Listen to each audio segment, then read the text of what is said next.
Hello friends, welcome back to my channel. आज मैं आपको क्लास 8 का थर्ड चैप्टर कराने वाली हूं, जो कि बहुत इंपॉर्टेंट है। इसमें से क्वेश्चन बनने की बहुत आसार होते हैं।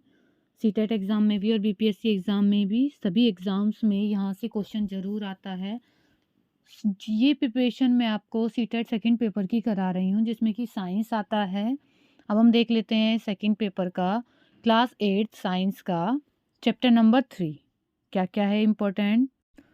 चैप्टर का नेम है कोयला और पेट्रोल।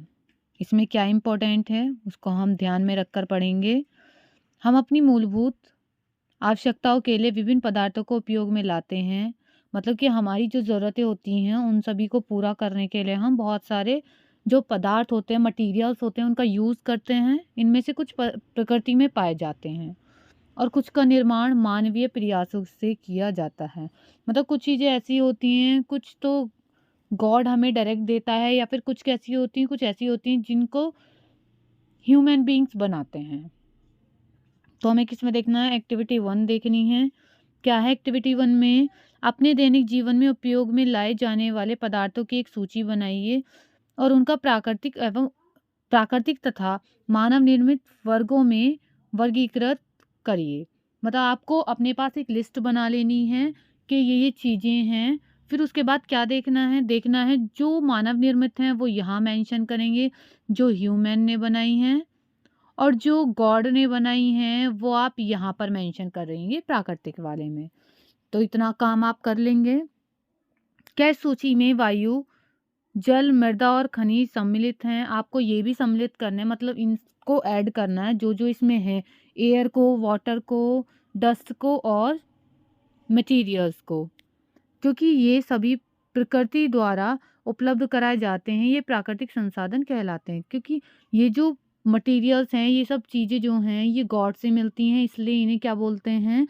ये गॉड से मिलते हैं, मतलब नेचर से मिलती हैं, इसलिए इन्हें बोलते हैं प्राकृतिक संसाधन, मतलब कि नेचुरल सोर्सेस। अब बूझो क्या बोल रहा है, बूझो का देख लेते हैं। क्या हम अपने सभी प्राकृतिक संसाधन का निरंतर उपयोग कर सकते हैं? जो भी हमारे पास गॉड गिफ्टेड चीज़ हैं या गॉड द्वारा दिए हुए नेचुरल रिसोर्सेज हैं, उनका हम निरंतर उपयोग करते हैं, मतलब कि उन्हें रोज़ाना यूज़ में लाते हैं। अगर लाते हैं तो हम देख लेते हैं किस तरह से लाते हैं।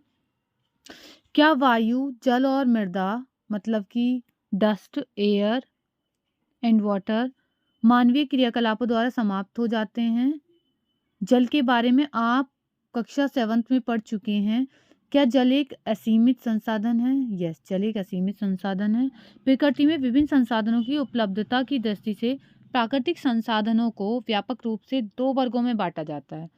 जो गॉड गिफ्टेड, मतलब गॉड के द्वारा है, या फिर नेचुरल रिसोर्सेज होते हैं, उनको 2 पार्ट्स में डिवाइड करते हैं। ठीक है, 2 पार्ट्स में उन्हें डिवाइड करते हैं। कौन कौन से होते हैं? अक्षय प्राकृतिक संसाधन, ठीक है, और होते हैं समाप्त होने वाले प्राकृतिक संसाधन। तो हम सबसे पहले किनको देख लेते हैं? अक्षय प्राकृतिक संसाधन को। ये संसाधन प्रकृति में असीमित मात्रा में उपस्थित हैं और मानवीय क्रियाकलापों से समाप्त होने वाले नहीं हैं। उदाहरण है सूर्य का प्रकाश और वायु। ये क्या हैं?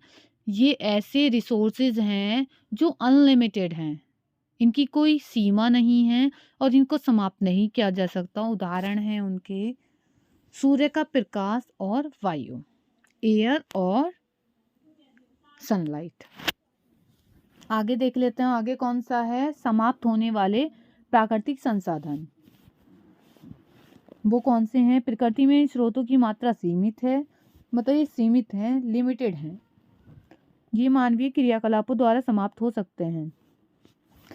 इन संसाधनों के उदाहरण हैं वन, वन्यजीव, खनिज, कोयला, पेट्रोलियम, प्राकृतिक गैस आदि। ये सभी चीज़ें क्या हैं?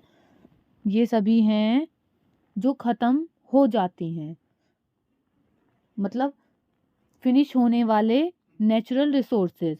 या आपको क्वेश्चन आ भी सकता है एग्जाम में कि आपको 4 ऑप्शन दे देगा, बताएं इनमें से जो समाप्त होने वाले प्राकृतिक संसाधन कौन से हैं। तो आप इन्हें अच्छे से रीड कर लें। एक्टिविटी देख लेते हैं। कुछ पात्र लीजिए, उन्हें पॉपकॉर्न, मूंगफली, भुने हुए चने, टॉफियों से भरिए। विद्यार्थियों को 7 के समूह में बांट दीजिए। अब इन समूहों को 1, 2 और 4 विद्यार्थियों वाले उपसमूह में बांट दीजिए। उन्हें क्रमशः पहली, दूसरी और तीसरी पीढ़ी के रूप में चिह्नित करिए। ये उपसमूह उपभोक्ता को निरूपित करते हैं। आगे देख लेते हैं। जनसंख्या में वृद्धि के साथ साथ दूसरी और तीसरी पीढ़ी में उपभोक्ताओं की संख्या अधिक है। प्रत्येक समूह के लिए मेज पर एक पूरा भरा पात्र रख दीजिए। पात्र मीन्स एक आपको बाउल लेना है। प्रत्येक समूह की पहली सीढ़ी के उपभोक्ताओं से कहिए कि वे अपने समूह के पात्र से वस्तुओं का उपभोग करें। आप प्रत्येक समूह की दूसरी पीढ़ी को भी वैसे ही करने को कहिए। विद्यार्थियों से कहिए कि वे प्रत्येक पात्र में वस्तु की उपलब्धता को ध्यान से देखें। यदि पात्रों में कुछ शेष बचा है तो प्रत्येक समूह की तीसरी पीढ़ी को उसका उपभोग करने के लिए कहिए। अब अंतिम रूप से देखिए कि तीसरी पीढ़ी के सभी उपभोक्ताओं को खाने हेतु कुछ मिला या नहीं। उपभोग करना होता है मतलब उसको खाना, इनटेक करना। यह भी देखिए कि पात्रों में अब भी कुछ शेष बचा है। जब इतना सब कुछ खत्म हो जाएगा, तीनों लोग खा लेंगे, तो अब ये देखना है कि क्या कुछ और भी बचा है। जो बाउल था, बाउल में कुछ और भी खाना बचा है या नहीं। उसके बाद क्या करना है देखते हैं। मान लीजिए कि पात्रों के खाद्य पदार्थ कोयले, पेट्रोलियम या प्राकृतिक गैस जैसे समाप्त होने वाले प्राकृतिक संसाधनों को प्रदर्शित करते हैं। प्रत्येक समूह का उपभोग प्रतिरूप भिन्न हो सकता है। क्या किसी समूह की पहली पीढ़ी बहुत अधिक लालची है? हो सकता है कि कुछ समूह में पहली पीढ़ी आने वाली पीढ़ी के लिए प्राकृतिक संसाधन की उपलब्धता के विषय में चिंतित हो। इस अध्ययन में हम कोयले, पेट्रोलियम और प्राकृतिक गैसें जैसे कुछ समाप्त होने वाले प्राकृतिक संसाधन के विषय में अध्ययन करेंगे। हाँ, अगर हम खत्म होने वाले जो चीज़ें हैं उनके बारे में अगर अध्ययन करेंगे तो हम इस चैप्टर को अच्छे से पढ़ सकते हैं और समझ सकते हैं। इनका निर्माण सजीव प्राणियों के मृत अवशेषों से होता है। जो पेट्रोलियम होता है, प्राकृतिक गैसें जो होती हैं और कोयला होता है, उनका जो निर्माण होता है वो किससे होता है? सजीव प्राणियों के मृत अवशेष, जीवाश्मों से। मतलब कि जीवाश्म वो होते हैं जब जो कोई प्राणी मर जाता है, एनिमल मर जाता है और उसके बाद वो नीचे दब जाता है, ज़मीन में नीचे बहुत समय तक दबे हुए रह जाते हैं। जो उनके मृत अवशेष होते हैं उनसे ये चीज़ बनती हैं। अतः इन्हें जीवाश्म ईंधन बोलते हैं। इन्हें क्या बोलते हैं? इन्हें जीवाश्म ईंधन बोलते हैं, जो सजीव प्राणियों के मृत अवशेषों से बनते हैं। कोयला देख लेते हैं। कोयला क्या है? कोयला, आपने कोयला देखा होगा या इसके बारे में सुना होगा। यह पत्थर जैसा कठोर और काले रंग का होता है। कैसा होता है कोयला? कठोर और काले रंग का। देखिए बिल्कुल इसी तरह का होता है ना कोयला। कोयला खाना पकाने हेतु उपयोग आने वाले ईंधन में कोयला एक है। पहले इसका उपयोग रेल इंजनों को चलाने के लिए भाप बनाने में होता था। इसका उपयोग तापीय शक्ति संयंत्रों में विद्युत उत्पन्न करते हुए भी किया जाता है।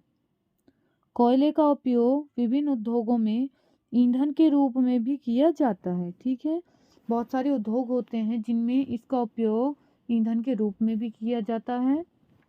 कोयले की कहानी। कोयला हमें कहाँ से प्राप्त होता है और यह कैसे बनता है? चलिए देख लेते हैं। लगभग 300 मिलियन वर्ष पूर्व पृथ्वी पर निचली जलीय क्षेत्रों में घने वन थे। पहले क्या थे? 300 मिलियन वर्ष पहले बहुत घने वन थे। बाढ़ जैसे प्राकृतिक प्रक्रमों के कारण ये वन मृदा के नीचे दब गए। उनके ऊपर अधिक मृदा जम जाने के कारण वे संपीड़ित हो गए। जैसे जैसे वे गहरे होते गए, उनका ताप भी बढ़ता गया। उच्च दाब और उच्च ताप पर पृथ्वी के भीतर मृत पेड़ पौधे धीरे धीरे कोयले में परिवर्तित हो गए। कोयले में कुछ मुख्य रूप से कार्बन होता है। तो आपको ये याद रखना है, कोयले में क्या होता है? कार्बन होता है, क्योंकि बीच बीच में से ही आपके क्वेश्चंस बनेंगे। मृत वनस्पतियों के धीमे प्रक्रम द्वारा कोयले में परिवर्तन को कार्बनीकरण कहते हैं। कार्बनीकरण किसे कहते हैं? जो मृत वनस्पति हैं उनके धीरे प्रक्रम द्वारा कोयले में धीमे प्रक्रम द्वारा कोयले में जो परिवर्तन हुआ उसको कार्बनीकरण कहते हैं। क्योंकि यह वनस्पति के अवशेषों से बना है, अतः कोयले को जीवाश्म ईंधन भी कहते हैं। कोयले को क्या बोलते हैं? जीवाश्म ईंधन भी बोलते हैं। की खान को देखिए। 3.2 में एक कोयले की खान को देखिए। चलिए देख लेते हैं आगे। देखिए ये आपको एक कोयले की खान दिखाई हुई है, इस तरह की कोयले की खान होती है। वायु में गर्म करने पर कोयला जलता है और मुख्य रूप से कार्बन डाइऑक्साइड गैस उत्पन्न करता है। तो क्या करता है कोयला, वायु में तो कोयला जल जाता है, ठीक है, और मुख्य रूप से क्या देता है, कार्बन डाइऑक्साइड गैस उत्पन्न करता है कोयला। उद्योग में कोयले के प्रक्रम द्वारा कुछ उपयोगी उत्पाद प्राप्त किए जाते हैं, जैसे कोक, कोलतार और कोयला गैस। ठीक, आगे पढ़ लेते हैं। कोक, कोलतार और कोयला गैस, ये कोयले से प्राप्त हुए हैं सभी चीज़ें। कोक, यह एक कठोर संयंत्र और काला पदार्थ है। यह कार्बन तथा लगभग शुद्ध रूप है। यह कार्बन का लगभग शुद्ध रूप है। कार्बन का कौन सा शुद्ध रूप है? कार्बन का शुद्ध रूप है कोक। कोक का उपयोग इस्पात के औद्योगिक निर्माण और बहुत से धातुओं के निष्कर्षण में किया जाता है। कोक का निर्माण किस में किया जाता है? कोक का उपयोग बहुत सारे इस्पात होते हैं उनके औद्योगिक निर्माण और बहुत से धातुओं के निष्कर्षण में। अब हम देख लेते हैं कोयला। यह है कोयला। यह एक अप्रिय गंध वाला काला गाढ़ा द्रव होता है। यह लगभग 200 पदार्थों का मिश्रण होता है। कितने पदार्थों का? 200 पदार्थों का मिश्रण होता है। कोलतार से प्राप्त उत्पादों का उपयोग प्रारंभिक पदार्थ के रूप में दैनिक जीवन में काम आने वाले विभिन्न पदार्थ के औद्योगिक निर्माण में तथा उद्योगों जैसे संश्लेषित रंग, औषधि, विस्फोटक, सुगंध, प्लास्टिक, पेंट, फोटोग्राफिक सामग्री, छत निर्माण सामग्री आदि में होता है। ठीक है, इनमें कोलतार का उपयोग होता है। रोचक तथ्य है कि मौत और अन्य कीटों को भगाने हेतु प्रयोग में लाई जाने वाली नेफ्थलीन की गोलियां भी कोलतार से बनी। तो आपको ये मोस्ट इंपॉर्टेंट पॉइंट है, जो नेफ्थलीन की गोलियां होती हैं वो किस चीज़ की बनी होती हैं? वो भी कोलतार की ही बनी होती हैं। आजकल पक्की सड़कों के निर्माण में कोलतार के स्थान पर पेट्रोलियम उत्पन्न बिटुमेन का प्रयोग किया जाता है। पेट्रोलियम उत्पाद, तो आपको ये याद रखना है, बिटुमेन जो होता है किससे प्राप्त होता है? वो होता है पेट्रोलियम से। ये क्वेश्चन बहुत आता है एग्जाम में, मैंने भी देखा है एग्जाम में बिटुमेन का जरूर आता है। तो ये किससे प्राप्त होता है? पेट्रोलियम से। अब देख लेते हैं कोयला गैस के बारे में। कोयले के प्रक्रमण द्वारा कोक बनाते समय कोयला गैस प्राप्त होती है। जब कोक बनाते हैं कोयले के प्रक्रम के द्वारा, तो क्या प्राप्त होती है? कोयला गैस प्राप्त होती है। यह कोयला प्रक्रमण संयंत्रों के निकट स्थापित बहुत से उद्योगों में ईंधन के रूप में उपयोग की जाती है। कोयला गैस जो होती है वो ईंधन के रूप में भी उपयोग की जाती है। लंदन में 1810 में तथा न्यूयॉर्क में 1820 के आसपास कोयला गैस का उपयोग प्रथम बार सड़कों पर रोशनी के लिए किया गया था। तो ये याद कर लेना, लंदन में और न्यूयॉर्क में 1810 में लंदन में और न्यूयॉर्क में 1820 में इनका उपयोग जो हुआ था कोयला गैस का, पहली बार सड़क पर जो रोशनी के लिए किया गया था। आजकल इसका उपयोग रोशनी के बजाय ऊष्मा के स्रोत के रूप में किया जाता है। ओके, आगे देख लेते हैं। पेट्रोल के बारे में देख लेते हैं। अब हम पेट्रोलियम है क्या और कहाँ से प्राप्त होता है। आप जानते हैं कि ईंधन के रूप में पेट्रोल का उपयोग हल्के स्वचालित वाहनों जैसे मोटर साइकिल, स्कूटरों और कारों में होता है। भारी मोटर वाहनों जैसे ट्रकों और ट्रैक्टरों को चलाने के लिए डीजल काम आता है। ये ईंधन प्राकृतिक स्रोत से प्राप्त होते हैं जिसे पेट्रोलियम कहते हैं। जो प्राकृतिक स्रोत से प्राप्त होते हैं उन्हें क्या कहते हैं? पेट्रोलियम। पेट्रोलियम शब्द की उत्पत्ति पेट्रा एवं ओलिया से हुई है। पेट्रा का अर्थ होता है चट्टान और ओलिया का होता है तेल, क्योंकि ये जमीन के नीचे की चट्टानों के मध्य से निकाला जाता है। तो ये कहाँ से निकाला जाता है? जो जमीन के नीचे चट्टानें हैं उनके बीच से। क्या आप जानते हैं कि पेट्रोलियम कैसे बनता है? तो ये अभी हमें जानना ही है कि पेट्रोलियम कैसे बनता है, क्योंकि हमारे क्वेश्चन इसी तरह के बनते हैं। पेट्रोलियम का निर्माण समुद्र में रहने वाले जीवों से हुआ। किनसे हुआ? जो समुद्र में जीव रहते हैं उनसे हुआ। जब ये जीव मृत हुए, इनके शरीर समुद्र के पैंदे में जाकर जम गए और फिर रेत तथा मिट्टी की तहों द्वारा ढक गए। लाखों वर्षों में वायु की अनुपस्थिति, उच्च ताप और उच्च दाब ने मृत जीवों को पेट्रोलियम और प्राकृतिक गैस में परिवर्तित कर दिया। ठीक है, आई होप इतना समझ में आ गया होगा। आगे रीड कर लेते हैं। आप चित्र 3.4 देखिए 3.4 है ये। हम इस पिक्चर को देख लेते हैं। क्या हुआ? तेलीय चट्टान, जल, तेल, गैस। ओके, हम पहले इसको पढ़ लेते हैं फिर हम समझेंगे। देखिए, जो पेट्रोलियम और प्राकृतिक गैस के भंडारों को दर्शाता है, इसके भंडार दर्शा रहा है। आप देख सकते हैं कि पेट्रोलियम तेल और गैस की परत आपको दिखाई दे रही है। पेट्रोलियम गैस और तेल की परत जल की परत के ऊपर है। जल की परत के ऊपर क्या है? तेल है और गैस। ऐसा क्यों है? याद करिए कि तेल और गैस जल से हल्के होते हैं और इसमें मिश्रित नहीं होते। क्यों है तेल और गैस जल से ऊपर? क्योंकि ये क्या करते हैं? जल से हल्के होते हैं और इसमें मिश्रित नहीं होते हैं। अब एक फैक्ट पढ़ लेते हैं, बहुत अच्छा फैक्ट है। क्या है देख लेते हैं। विश्व का पहला तेल का कुआं पेंसिल्वेनिया, अमेरिका में 1859 में प्रवेधित या ड्रिल किया गया था, बनाया गया था।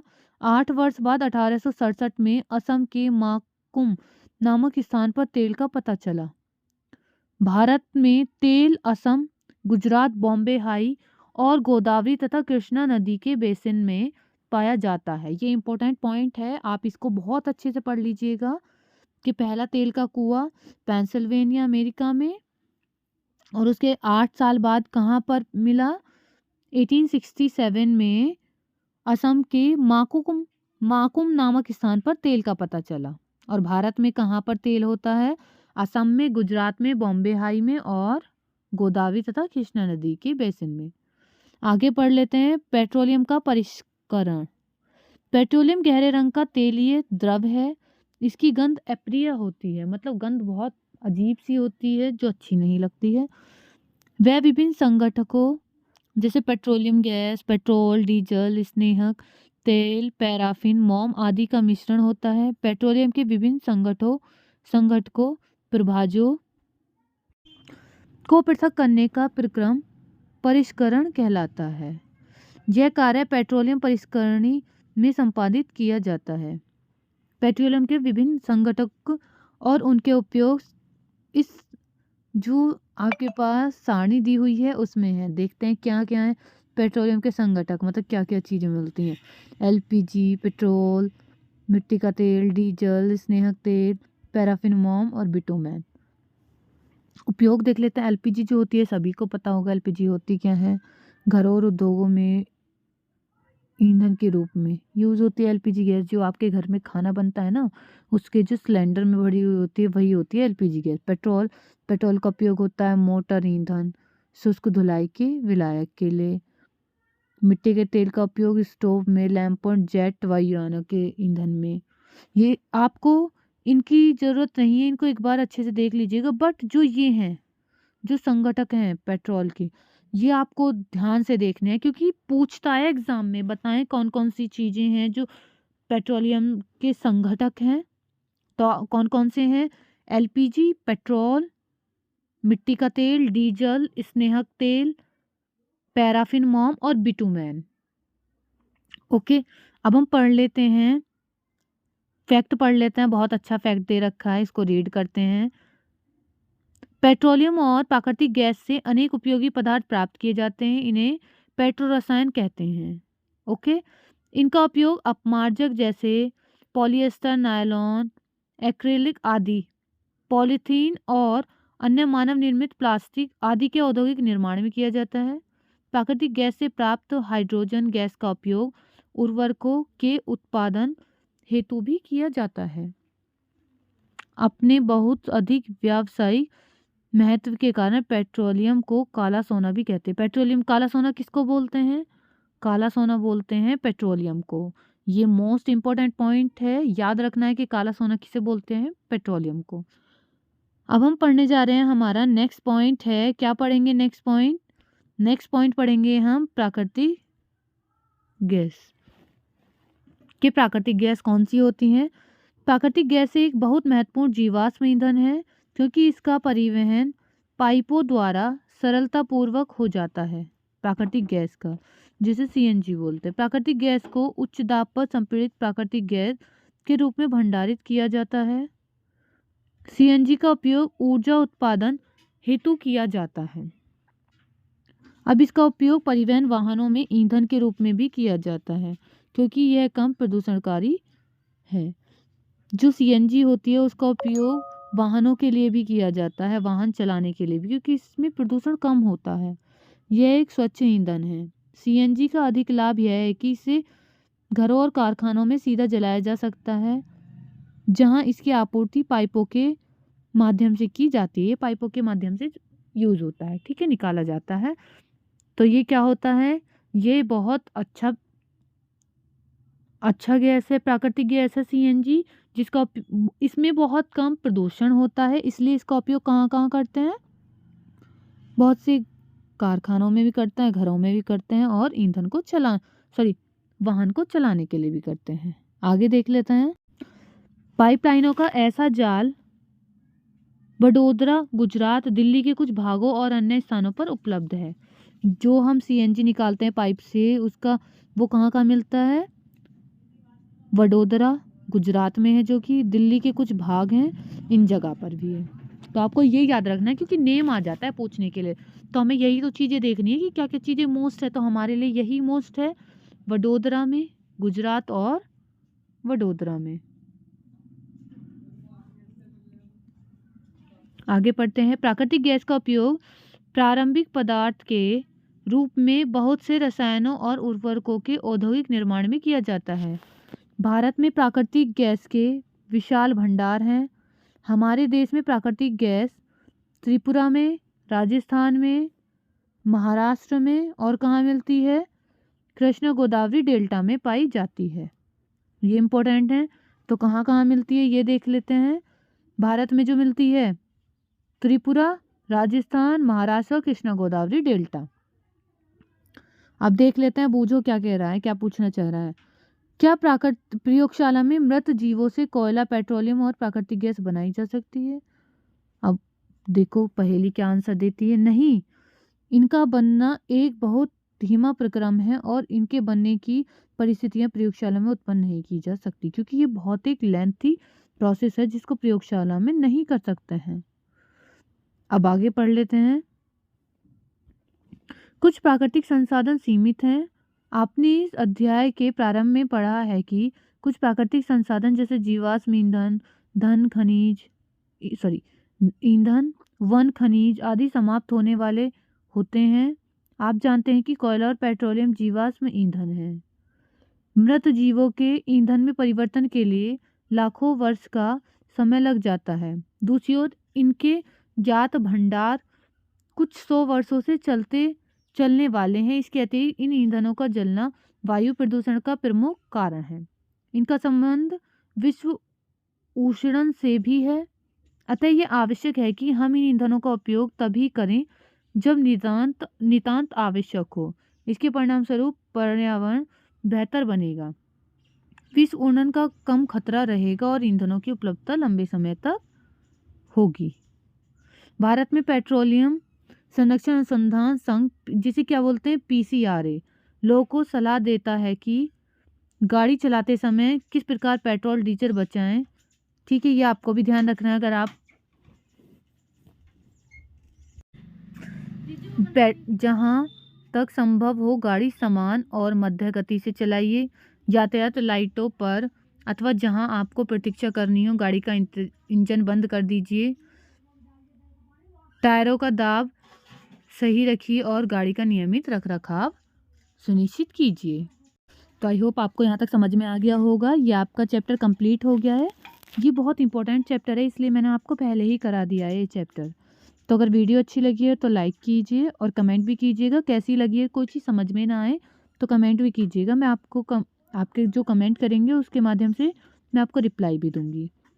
और अगर मेरे चैनल पर फर्स्ट टाइम विजिट कर रहे हैं तो चैनल को सब्सक्राइब भी कर लीजिए एंड अपने फ्रेंड्स के पास भी शेयर कीजिए। And thank you for watching.